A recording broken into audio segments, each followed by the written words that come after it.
पनि सुरुमा हैन स्क्वाट गर्नुभन्दा अगाडि पहिला बारको प्लेस हेर्ने के बिचमा हुनु पर्यो हैन अनि हातको प्लेस राख्ने हात कहाँ राख्ने भन्दा जस्तै सोल्डर बिट भयो नि हैन यो त हल्का बाहिर राख्दा पुग्छ हामीलाई हैन त्यहाँ राख्ने अनि पछि जानुभन्दा अगाडि यो टाइट समात्ने है अनि बिस्तारै ब्याकलाई स्क्विज गर्दै हैन यहाँ पहाडी हेर त यो ट्र्याप्सको मुनि लोवर ट्र्याप्समा राख्ने हैन अनि खुट्टा प्लेस मिलाउने सिधा टाइट दुईटा खुट्टा सिधा हैन ठ्याक्क यो राखेर अगाडि हेर्ने अनि कोर टाइट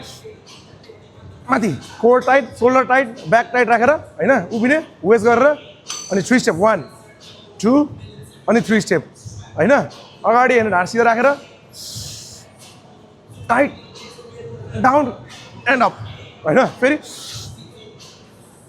डाउन अनि अप माथि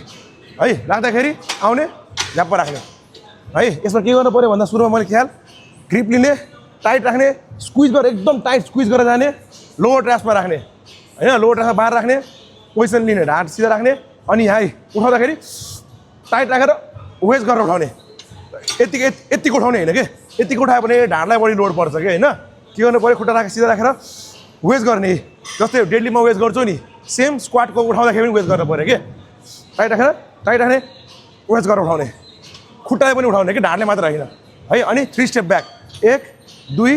3 हैन अनि अप अनि ब्याक है ल गर्नु